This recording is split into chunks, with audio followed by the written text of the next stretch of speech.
Ça peut être... C'était une nuit blanche, en fait, tout à fait atypique, parce que du coup, j'avais participé à plein de tournages pendant l'été de Page Blanche. Du coup, je me suis retrouvé seul, en effet, dans mon grenier. J'étais assez déprimé en faisant ce film. Et du coup, il n'y avait plus personne pour m'aider. J'étais allé sur le tournage d'Evil Date de Raphaël Zamochnikov. J'avais aussi aidé un peu Raphaël Bis à faire son film Puffy. Et puis du coup, après, moi, je me suis retrouvé les bras ballants.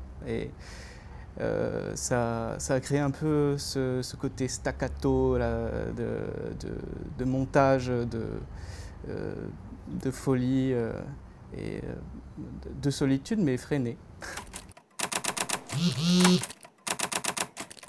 La frénésie dans Page Blanche, elle est celle de la création où tout s'enchaîne et s'enraye pour des choses bêtes du quotidien. Une amie qui essaye de nous contacter ou tout simplement les besoins de café, de fatigue. Et c'est vrai que la création, ça va assez vite, mais c'est vite enrayé par tout le réel qui nous rattrape. Et c'est un peu ça, Page Blanche, en plus d'une histoire d'amour masquée.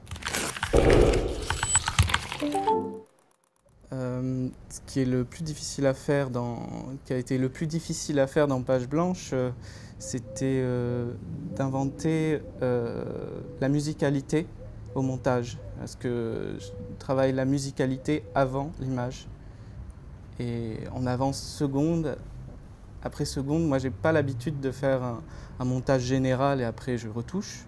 Moi, il faut que ce soit linéaire et que seconde après seconde, ça me convienne et que je n'y revienne plus. Et c'est ça qui est difficile, c'est parce que le travail dans Page Blanche est linéaire et donc ça empêche de faire des travaux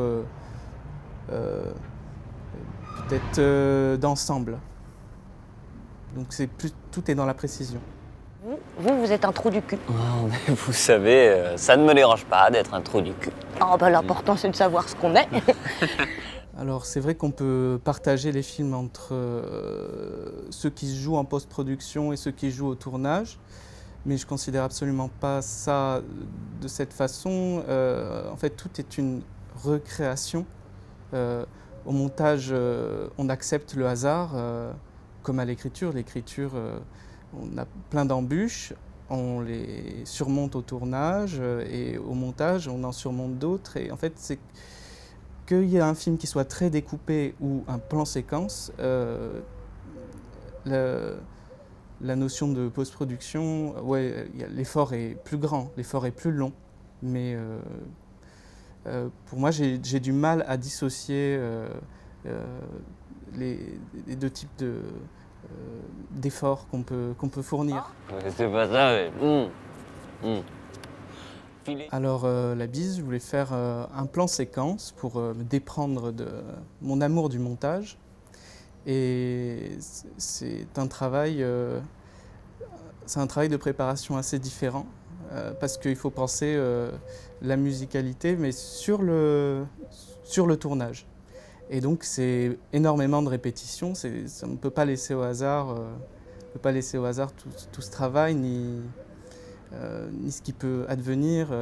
Et du coup, en fait, c'est beaucoup de répétitions. Et comme moi, je n'avais pas les moyens d'avoir un follow focus, donc pour faire le point, garder un point net sur tout le film, je me suis arrangé pour les garder à même distance, fermer le diaphragme et tout. Donc il y a du système D.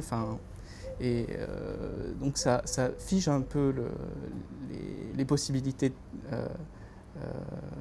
du langage cinématographique, mais finalement il se crée quelque chose dans ce cadre qui est contraint par la distance et le travail devient riche et intéressant parce qu'on n'a que des emmerdes, on n'a que des emmerdes techniques.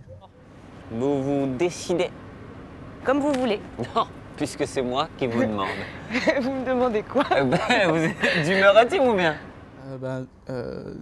Les comédiens, ils semblent cohérents avec le rôle qu'on leur donne.